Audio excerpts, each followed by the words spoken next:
Robert Kopper Show is brought to you by NSK Information Technology in Boston. NSK makes IT work. And by McHugh Well Drilling in Pembroke, Massachusetts, serving individual and business well, pump, and test boring needs since 1952.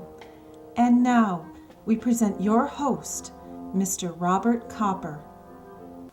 Hello, I'm Robert Kopper, and this is the Robert Kopper Show, and we're pleased to have Rob Roy with us today.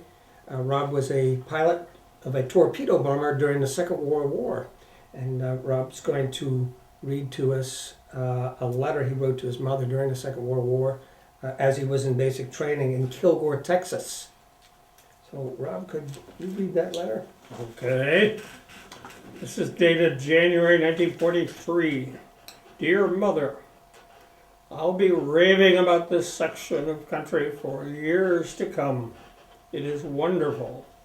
Kilgore is right on the edge of the largest oil field in Texas. And as you can see, right in town, the derricks are right on the street. But over near the village where we are staying, there is not a derrick to be seen. In fact, our street looks just like Central Avenue in Wellsboro, Pennsylvania. The big oil man in town, Mr. Krim, had a party for us last night at a ritzy country club. And, parentheses, this is no exaggeration, we were all served steaks that were bigger than the plates. Some approached a foot across. What a meal. We are a big attraction in town here. Most excitement they've had since the oil boom. Everyone in town goes out of their way to be nice to us and do something for us. And we're having a great time kidding the girls at the college about their accents. We fly in the mornings and on Saturday and Sunday. And we go to school at Kilgore Junior College from 1 to 10 p.m. The college, like everything else around here, is new, complete, and rich. And I've never seen so many beautiful girls in my whole life. Not even at the Mass General Hospital. I worked as an orderly for a while at Mass General. They all have cars and you can scoop gas out of the air, so we're doing very well down here. It is just like summer today. The sky is clear, the sun is very hot, and there is a slight breeze, and it's very hard to believe it's January. Did you see my picture in the paper? The other boys have been getting clippings, and I'm in 8 of 10 pictures I've seen so far. Will you send me Uncle Conrad's address at his new location and forward my stacks of mail that have been accumulating since my departure? Love, Rob. How old were you when you wrote that letter? How old were you? I was 18, I guess. That paints a vivid picture of We had to be 18. We had to be 18 to go into the program. They taught us to fly Piper Cubs while we're waiting for an opening in the free flight school at Athens, Georgia. During your training, you had to do blindfold cockpit checkouts. Yes. How would that happen? I mean, how could you possibly fly a plane Well, not being able to see? Hey, we were too young to know it was very difficult, so we did it. You did it when you were told to, yeah. Yeah. Nowadays, I'd say, are you crazy? Nobody could do that. And that was in preparation for night landings, which by your list you don't did. have any lights. So. You know, landing signal officer, as they always do on carriers at the stern, and he wore, for night landings, he wore some material that would fluoresce, and they shined a UV light on him so we could see that. Mm-hmm. And they had a row of deck-edge lights on the landing area that would open up for 5 or 10 degrees, so if we were doing it right and we got around there, we could see him telling us we were high or low. Well, it was hard to keep your fingers crossed and make a night landing at the same time. That was very difficult. Yeah. I remember vividly the Enterprise came into Pearl Harbor, and on Christmas Eve we went aboard and sailed for Japan. That isn't how you're supposed to spend Christmas Eve. No. One particular evening, you were down below trying to get some sleep, and a kamikaze hit. Can you tell us more about that? Well, I have a picture of it right here. When the war first started, if we had a kamikaze attack, we'd all run up the flight deck and say ooh and ah, but gradually as we got older and wiser, we worked our way down, and this time I was down, well, until I got tired of dogging and undogging the steel doors, so I went into whatever room I was near, and the guy hit. This is a picture a few seconds later. I'm trying to sleep right down there. Mm-hmm. This is 20 tons of the forward elevator of the Enterprise. This piece that's missing here. Yeah. Mm-hmm. And it's 800 feet over the ship, they estimate. After it quieted down, I got the hell out of that room, and I went back 2 hours later and was horrified to see that the bunk I had been lying in was shredded, grapple roaring through the room after the bomb exploded.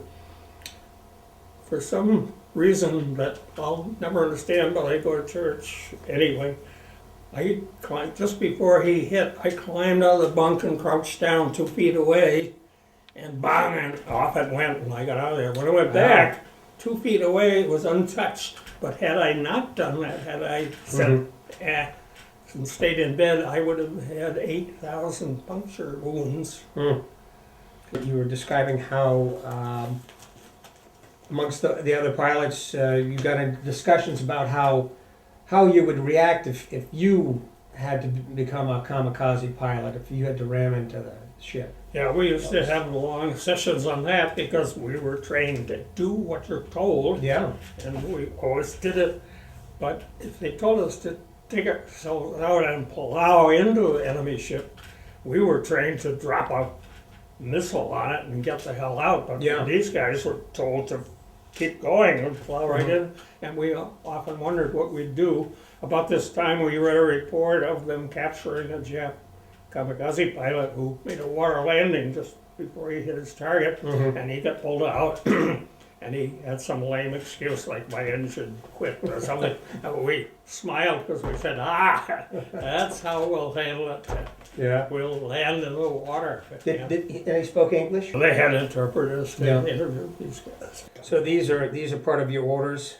Yes. Mm-hmm. This is fascinating.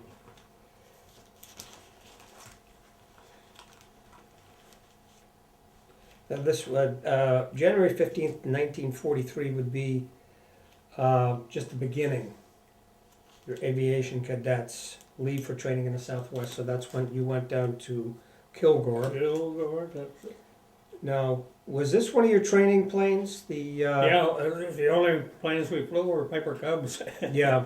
And that's the day I soloed. And that's you at the controls right there? Yeah. There's a better picture over here somewhere. Of one of those Piper Cubs. Yeah.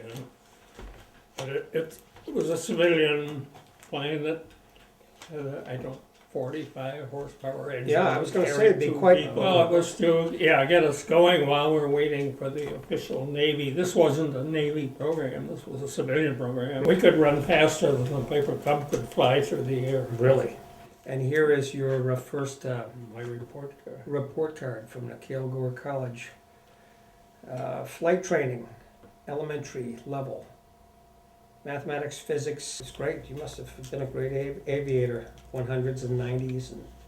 So, if you could read another letter, this is dated March 26, 1943. It's again a letter to your mother after you have arrived at Athens, Georgia for pre-flight school.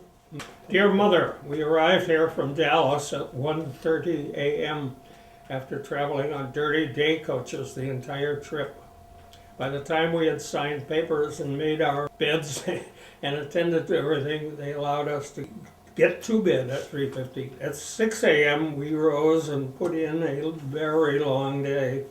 I received a regulation haircut yesterday and no longer have to worry about hair in my eyes.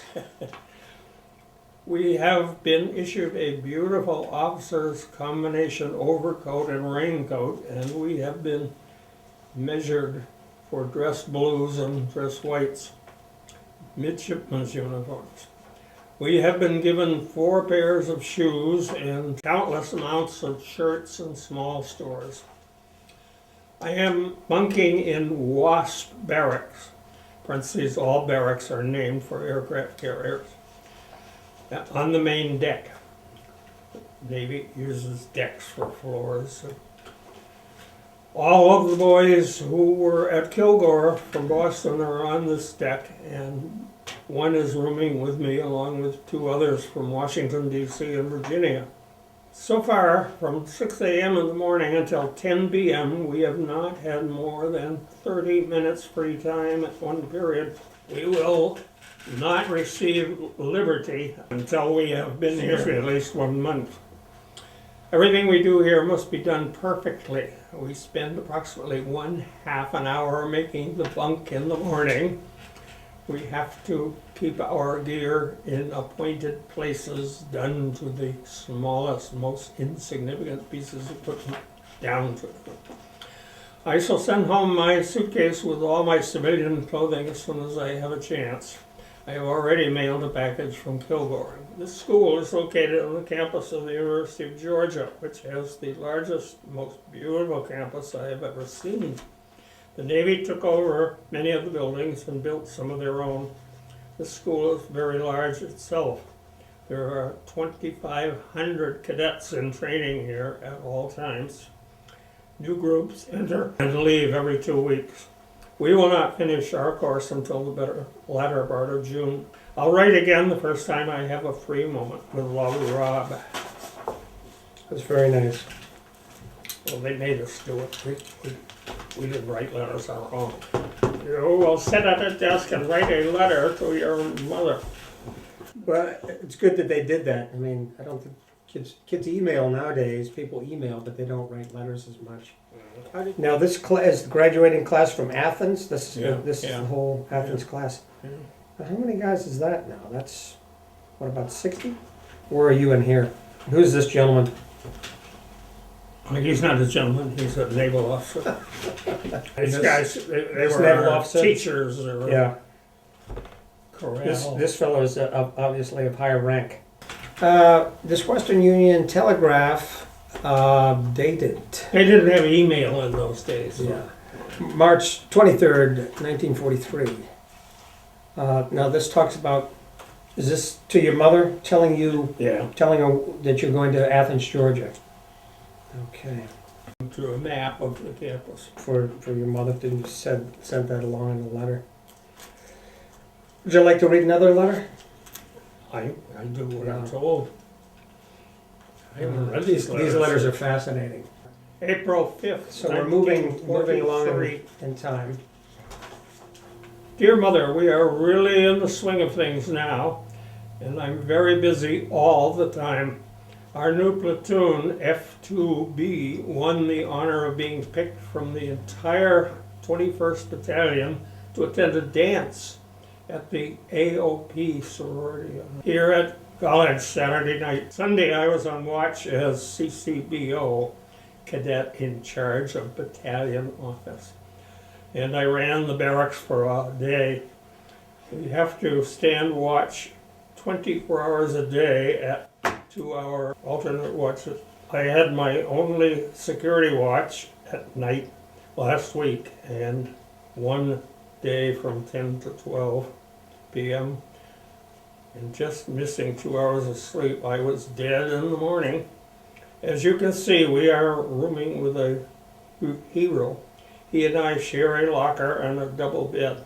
There are 4 other boys in the room, and one went to Williams for a while. Mendenhall has 14 decorations. He was a chief petty officer, including the Purple Heart, personally presented by Knox. He was the Secretary of the Navy in those days. He is a swell guy, and we have a lot of fun together.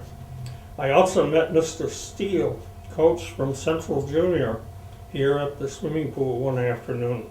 We had a short chat. I was very surprised to see him. That's from the school in Quincy. Oh, really? So it was surprising to see him show up here in Athens, Georgia. Just to give you an idea how busy we are, I'll outline a typical day so far. 0600, reveille. Tear linen from bed, double the mattress, and place bedclothes on top. 0610, dress and fall out for chow formation. 0615, breakfast.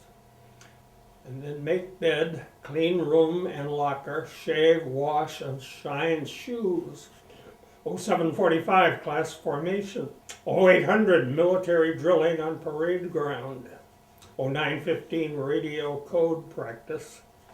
They use Morse code. Oh, yeah. We had to send it to each other. 10:45, essentials of naval service. 12 o'clock, nomenclature and recognition. Aircraft and ships, they taught us to be able to recognize ships and planes. They finally got it down to they had a shutter on their slide projector, and they'd make us say what it was in X seconds. 13:15, 1:15, that is lunch. 14:30, that's 2:30. Afternoon formation, sports from 5:30 to 7:30. Supper, then 1945, study hall in room or evening classes or lectures. 2200 taps, that's 10 o'clock. The lights were all turned off. Well, that's a long day. This may not sound like a tough schedule, but these officers really put meaning into it. The distances and heights we cover are terrific. At least 2 and usually 3 times a day we have to negotiate the Burma Road, which is well named. It was an uphill.